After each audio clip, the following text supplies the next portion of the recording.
Yes, hello, and welcome to this beautiful, beautiful, beautiful space where we talk about sad things, okay? Not everything is sad, but sometimes, and so many times, we talk about narcissistic relationships, difficult relationships, and toxic relationships. Anything that has high conflict and antagonistic, okay? And this is to really bring you the knowledge and just the awareness, to create the awareness for you to know how to fight for yourself, how to avoid certain circumstances, and how to just thrive in life. And to let you know that it's not all lost. That if you have encountered a toxic relationship, a narcissistic relationship, you can still not just survive, but thrive and have a very, very, very great life. So today I want us to talk about the types of relationships that narcissists like to take away or to destroy in our lives.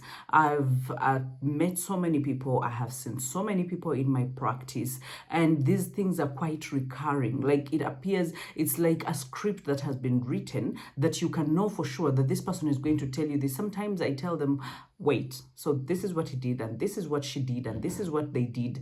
And they're like, how did you know? Do you know what's happening in my life? I'm like, no, it's because you're not alone. It's because there's so many people in the world that are actually facing the same thing.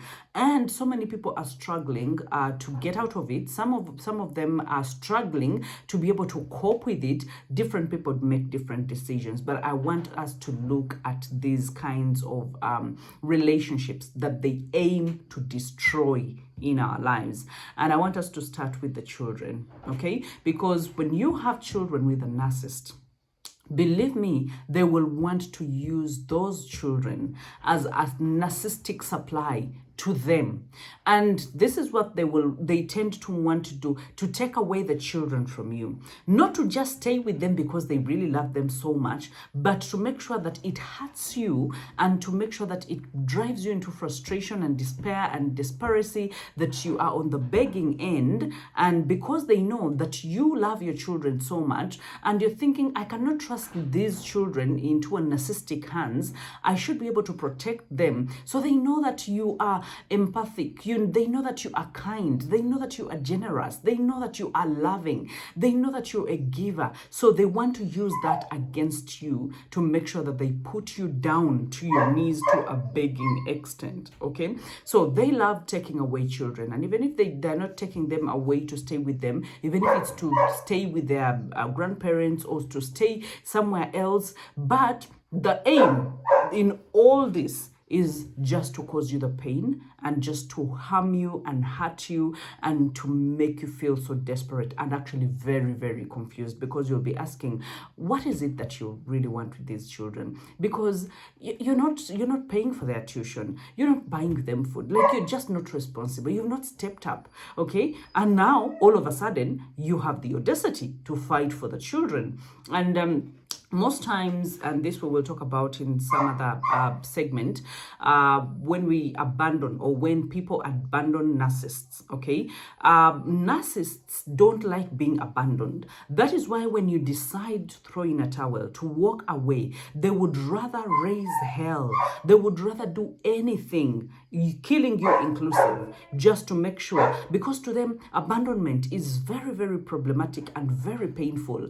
And so they don't know how to handle it, because no more people know how to handle end of relationships, breakup of marriages or divorce, or they know how to handle end of relationships. Why? Because they are normal people. They cope, okay? Now, a narcissist, remember, and is not a normal person, so they cannot cope. So instead of what a normal person would have done, the coping, this is what they do. They seek to harm, and sometimes they even harm themselves. I think you've heard of narcissists that have threatened to kill themselves. If you leave me, I don't know where I'm going to go. I don't know what I'm going to do. I'm going to kill myself. I'm going to do this and this.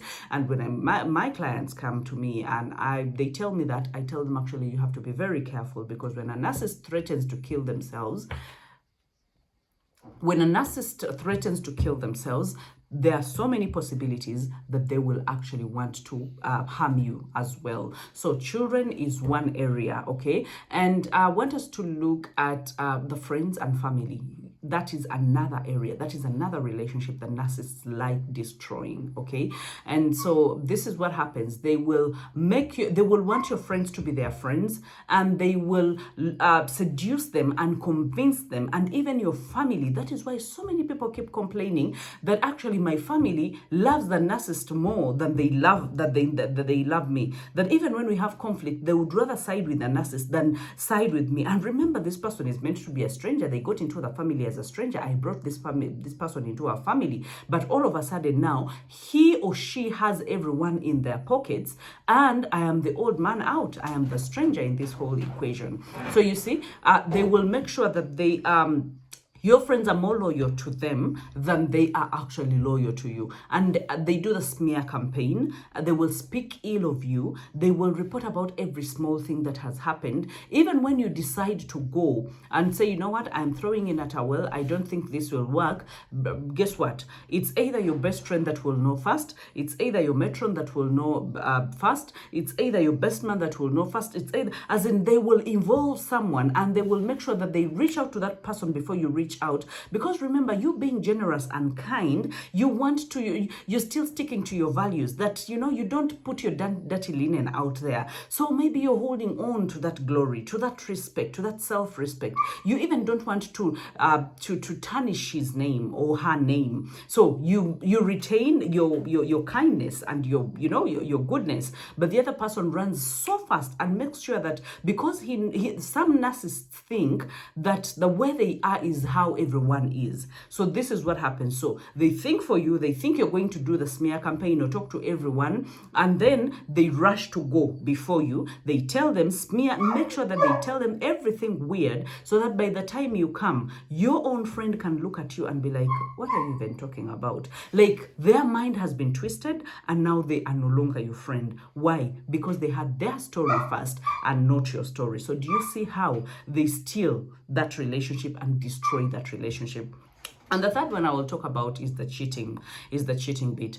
Narcissists will always cheat, whether emotionally or physically. They will always cheat. When you talk about emotionally, the flirtations and those will be like on a daily, and not with just one person. They will try with multiple people. And so this is what happens. Some of the narcissists don't even like cheating with people who are free and single. They like cheating with people who are in a relationship because it's more rewarding. Like, it's a high narcissistic supply. They feel like they are competing with someone over this person. So they will cheat with a married person. They will cheat with a person who is already in a relationship, for them to feel the satisfaction of, I have won, okay? I have taken her over. I have slept with her. I have taken her heart, something like that. So do you see how most of the times it tears away relationships and tears away marriages, and even your own? It is actually tearing you inside, because the first relationship that they actually destroy is the relationship with yourself.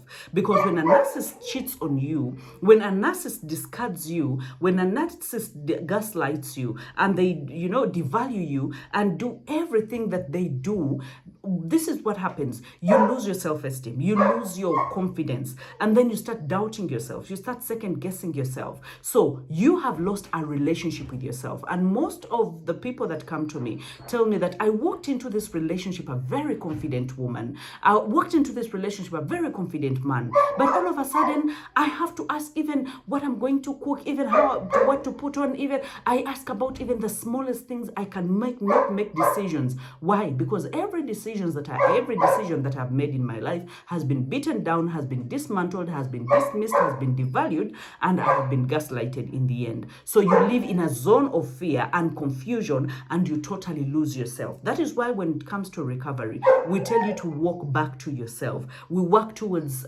building your confidence and self-esteem and realigning your values, so that you know that yes, you got into that relationship, but that's not the end of your life. You can actually thrive. You can actually help other people. You can smile again, and you can be thankful that you survived and you are thriving and you are okay. Okay. So there's so many things that narcissists do, but we'll keep unveiling one by one. And if you have any questions, please don't hesitate to put them down in the comment section. Make sure that you subscribe and make sure that you hit the notification bell so that you can get any kind of notification whenever we upload these videos. And just let me know, how is this journey for you? And don't hesitate to comment.